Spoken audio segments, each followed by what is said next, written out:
PlayStation 5 is in full swing. I've even heard rumors of the freaking PlayStation 6 coming along sooner rather than later. But they're still making PlayStation 4 games right now. And the PlayStation 4 has one of the most vast and wide variety of games on that system over almost any other system. But there are a lot of games that have slipped through the cracks. Some of them are very expensive, some of them are still a little cheap. But now is the time to start collecting for the PS4. I'm sorry I said that so weird.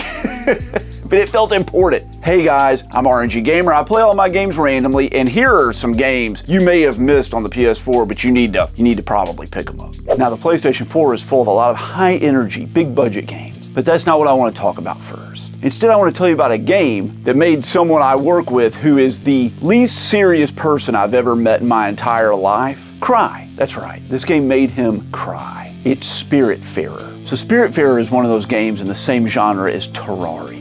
It's a cozy 2D sort of side-scrolling style building game. Now, I've never played Spiritfarer, but I've also never heard anything bad about it. It's a very impactful game. It has a beautiful art style. And from what I understand, the story of it is heartbreaking. Watch some of the reaction videos out there of people crying while watching Spiritfarer. From what I understand, apparently it's a lot of fun. You play as the ferry master of the deceased, and it's your job to care for and transport your friends that have passed away. That's a really unique idea for a game. I've never really seen anything like that. But a game with a unique idea, fun gameplay, and a heartwarming experience is something that everyone should try out. And I can't wait to give Spiritfarer a shot. It's getting harder to find. It's still pretty cheap right now.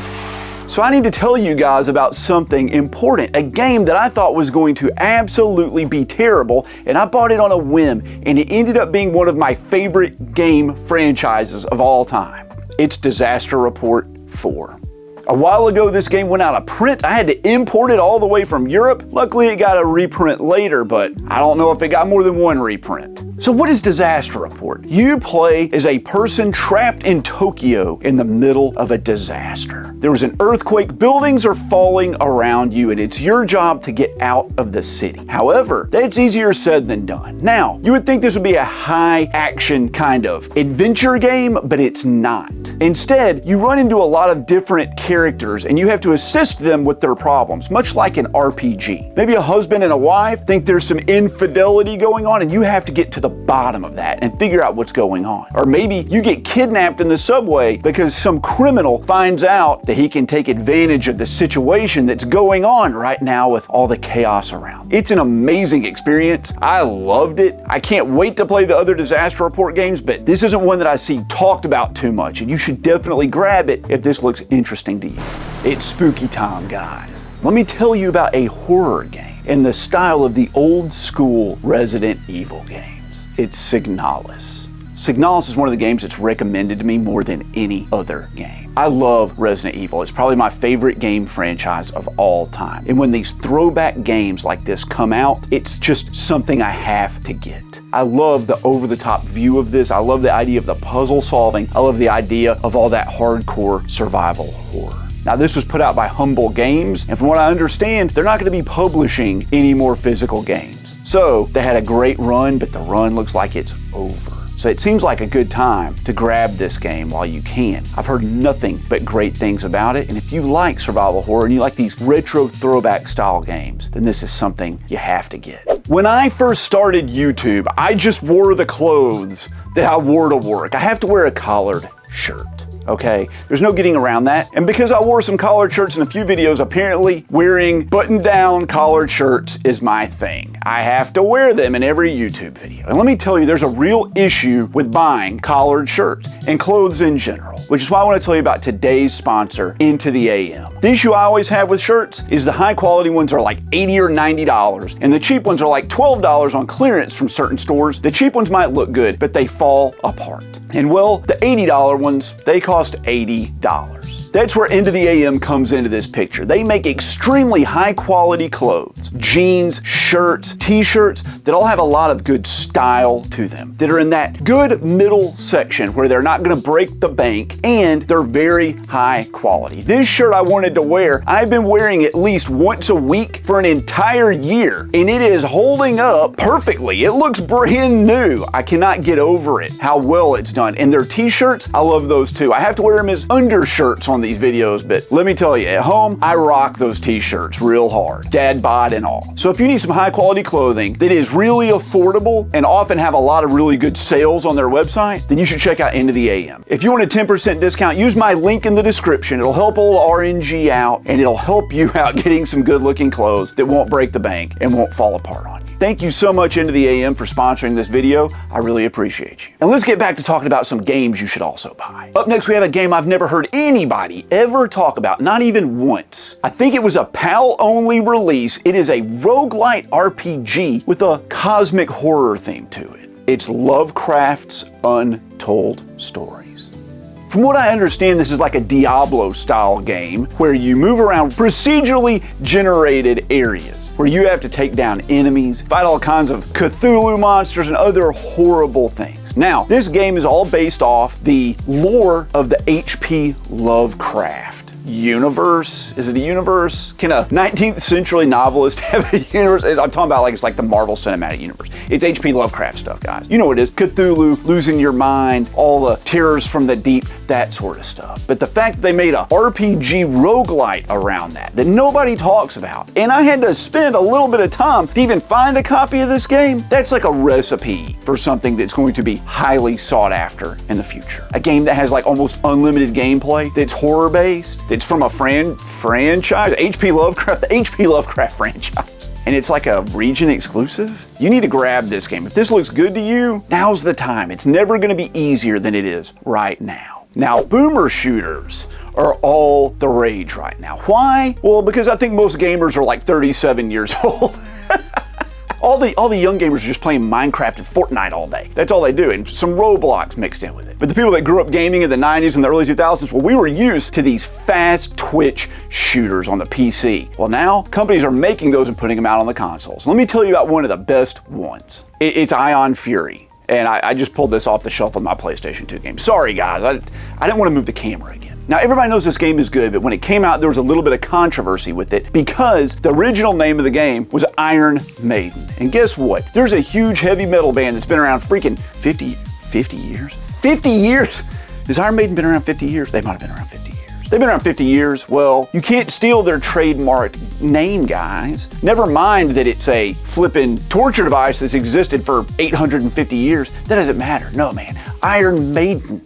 Iron Maiden, Bruce Dickinson, and the rest of them with the harmonized guitars, they were all really upset about it. But I don't think anybody's upset about the way this game plays. What you see is what you get. You play as a woman, and she's just, I don't know, she's gotta like shoot. She gotta shoot things in the face, all right? Sometimes you just gotta do it. Sometimes you just gotta be a woman and shoot things in the face in the future with guns and other projectile weapons. I haven't played this.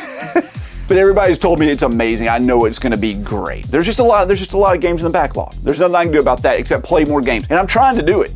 But this is one of the ones that I heard so many people tell me about, and I had to go buy it. When I went to buy it, it was sold out on Amazon, and this is like a year and a half ago. I don't know how hard it is to find now, but you should definitely try to find it if this looks good to you. And I can't imagine this wouldn't look good to everybody. Well, it's time to talk about another introspective game. This is one of the first, if not the first, walking simulator ever made. But it's Dear Esther, and this is the Landmark Edition. So what is this game? Dear Esther is one of the most amazing experiences I've ever had playing a game. You are just walking on this deserted island. And as you walk around, voiceover plays in the background. And you find little clues and things all around the island. And you basically just walk from the beach up to the top of the island as you hear this story play out. Now, there's not really any gameplay. There's nothing to this game. It's just an experience. And people don't like that. However, I really enjoyed it. Sometimes you just need a short, laid-back, calming game, as sad as this one can be. But just picture like someone's taking you on a walk through the woods, or in this case, on a deserted island, and they're just telling you their life story along the way. That's what this is. It's an interactive story. Not really much of a game, but it means a lot to a lot of people. And I think that makes a game hard to find in the future. it seems like something people are going to look back on very fondly for the next 20 or 30 years. And other people are going to want to experience that, because having a dialogue and a communication with someone, that's the most important thing out there. And sometimes a video game can give that to you.